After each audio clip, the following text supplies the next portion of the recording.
Bonjour à tous et bienvenue aujourd'hui pour ce nouveau tuto couture. Donc aujourd'hui nous allons réaliser des sacs vrac pour zéro déchet, donc pour aller faire vos courses sans plastique, donc pour fruits secs, fruits, avec un petit cadre pour mettre l'étiquette en plastique. Donc il y a un modèle plus grand avec un bord en toile de jute pour les légumes et un modèle plus petit pour des fruits secs, des pâtes, du riz. Voilà, donc nous allons réaliser ensemble, étape par étape, ces deux petits modèles de sac vrac. Et donc en termes de matériel, il nous faudra comme d'habitude des ciseaux, une règle, un feutre pour tissu, des petites pinces et épingles, et il nous faudra également une épingle à nourrice. Et donc pour le matériel, il nous faudra donc 2 découpes en toile de jute de 25 par 10. Pour le tissu normal, 2 découpes de 25 par 28. On va prendre aussi pour les deux modèles une pochette plastique de classeur classique, du fil en jute, donc de la ficelle, 1,50 m environ. Et pour le petit modèle, il nous faut 2 découpes de 20 par 30, pardon. Et donc nous allons commencer par découper nos petits cadres pour accueillir les étiquettes autocollantes quand vous allez faire vos courses. Donc on va prendre une pochette plastifiée et on va les mesurer 6 cm par 8 cm, donc deux cadrans de 6 cm par 8 cm. Comme elle est doublée, je le coupe en une fois, enfin je le marque en une fois et je vais faire la découpe maintenant.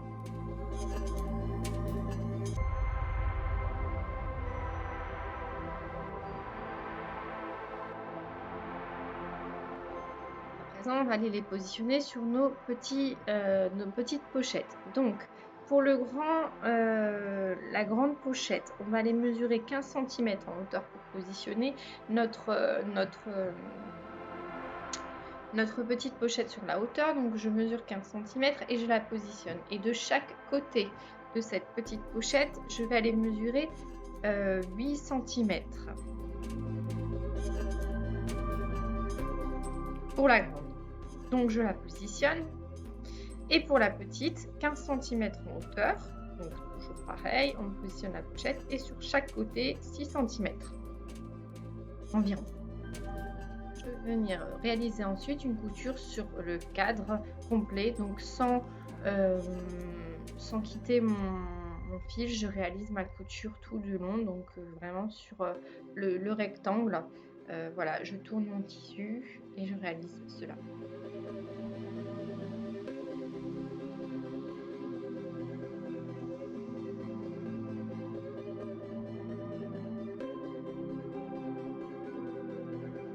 Et donc une fois ces coutures terminées, on va les positionner la toile de jute pour le grand modèle. Donc on va les positionner endroit contre endroit la toile de jute sur le bord donc du bas ou du haut, peu importe, puisque ça revient au même.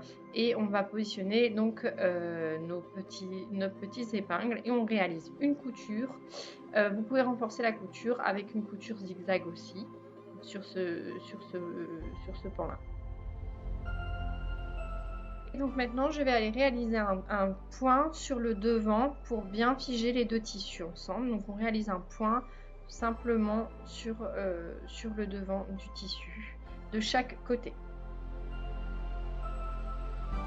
Le point est fait, donc on voit bien, voilà, on va pouvoir donc aligner les deux côtés endroit contre endroit pour réaliser nos coutures sur les trois bords, donc les deux longueurs et la largeur, et on va laisser un espace en haut pour pouvoir faire nos petits passages pour la corde. Donc l'espace en haut laisse 3 cm et on réalise la même opération du coup pour le petit modèle.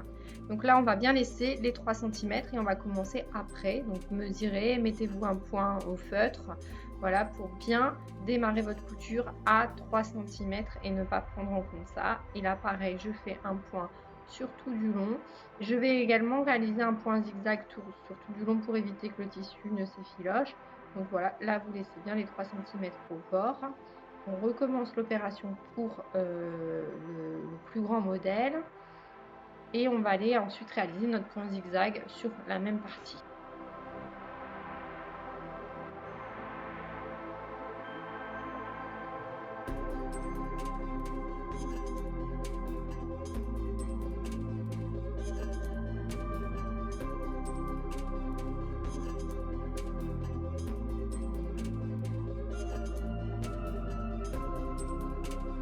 fois ceci réalisé, je vais couper les fils et je retourne et on a bien l'effet qu'on souhaite. Donc on coupe bien tous les fils sur tous les modèles. Voilà, et on va pouvoir s'attaquer du coup à la partie pour le passage du cordon. Donc pour cela, mes bords qui ne sont pas jusqu'au bout, je vais devoir replier 2 fois les petits bords d'1 cm sur 1 cm, donc pour éviter que le tissu s'effiloche. Là, sur la partie que vous n'avez pas cousue. Donc là, je positionne bien les pins, je plie bien 2 fois sur lui-même le tissu. Donc vraiment pas 1 cm, hein, vraiment 0,5, vraiment un tout petit peu. Voilà, et je fais la même opération sur du coup les 2 sacs. Je viens positionner les petites pinces et on va faire un point tout simple, un point droit sur ces petites parties, donc sur ces 4 petites parties pour chaque modèle.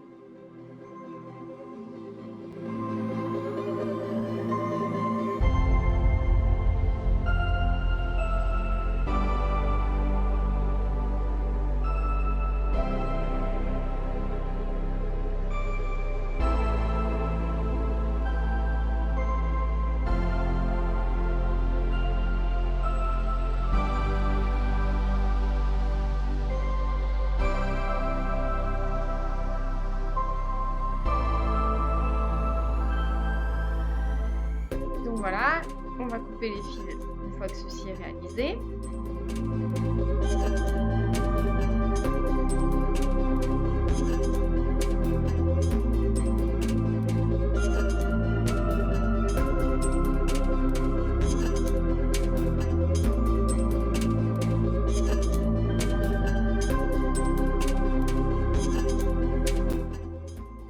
Une fois les fils coupés, on va s'attaquer au pliage pour pouvoir passer le fil. Donc je fais un petit bord de même pas 1 cm que je vais, donc soit vous utilisez encore une fois le fer à repasser pour bien éviter que votre tissu ne bouge. Moi avec mes ongles, j'arrive à bien plier le tissu et à marquer mon tissu pour éviter voilà, d'utiliser le fer à repasser. Une fois que j'ai fait ce petit rebord d'1 cm, je refais un autre rebord beaucoup plus grand pour le passage, donc on va dire de 2 cm, comme on a laissé 3 cm.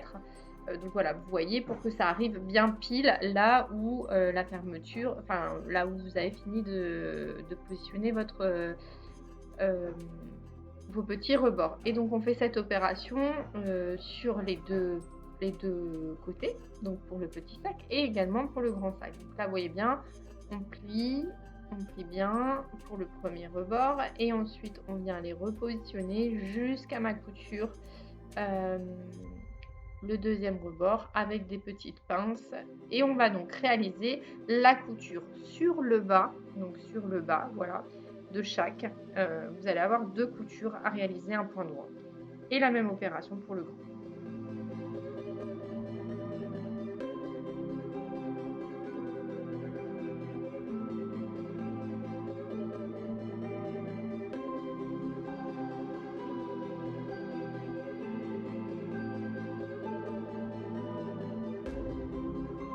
Et donc la même opération, on va aller réaliser un point droit sur la partie basse. Donc voilà, on positionne bien sur la partie basse pour pouvoir passer bien votre cordon, votre ficelle ou votre petit ruban si vous souhaitez un ruban.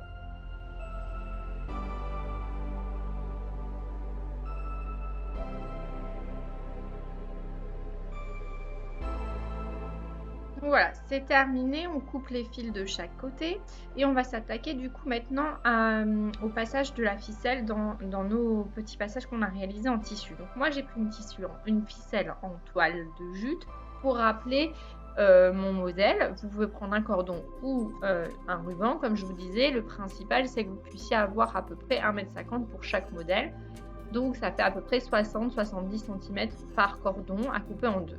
Pour mon cordon ici, je positionne mon épingle à nourrice dessus et je viens le passer sur tout le long, y compris sur l'autre pan de mon tissu.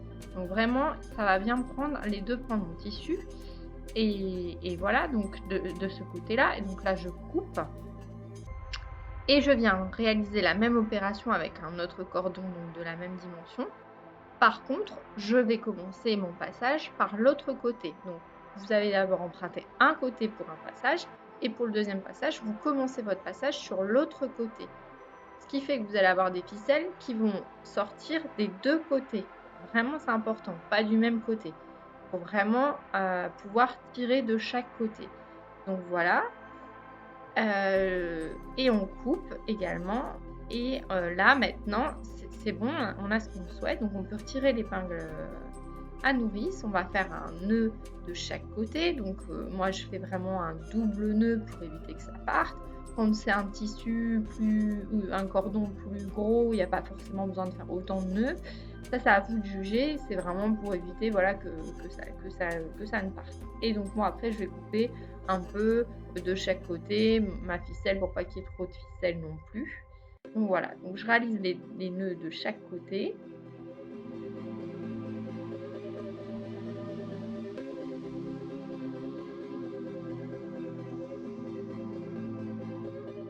Et une fois ceci réalisé, c'est terminé. Donc je vais passer à l'autre modèle. Je coupe de chaque côté, voilà, pour faire beau. Et voilà, vous avez bien la fermeture facile comme on le souhaite de chaque côté. Et on va réaliser la même opération donc du coup pour le petit modèle. Donc là pareil, je fais un petit nœud pour pouvoir mettre mon épingle à nourrice. Je passe d'un côté, je coupe mon fil et je vais réaliser la même opération en passant par l'autre côté de ma pochette. Et donc voilà, comme ça va faire bien tout le tour de la pochette. On passe et on va réaliser identiquement des deux petits nœuds. Donc voilà, c'est terminé. Vous avez bien vos deux petits modèles de pochette vrac, un avec une toile de jute en bas, un sans. Donc voilà, avec le petit cadran en plastique pour pouvoir positionner votre petite étiquette quand vous allez faire les courses. C'est facultatif. Moi, je trouvais que c'était intéressant de pouvoir la positionner. Vous pouvez aussi la positionner tout simplement sur le tissu sans forcément avoir besoin de cet encart en plastique. Et le modèle en toile de jute vers le bas, c'est plus pour des légumes, des choses sur lesquelles vous allez pas forcément utiliser un sac en plastique. Voilà, donc c'est terminé. Comme d'habitude, vous retrouvez en descriptif tous les matériaux utilisés, les liens, des détails pour les découpes. Et moi, je vous dis du coup à bientôt pour un nouveau tuto. J'espère que cette vidéo vous a plu. N'hésitez pas à mettre un like, un commentaire et à vous abonner à ma chaîne.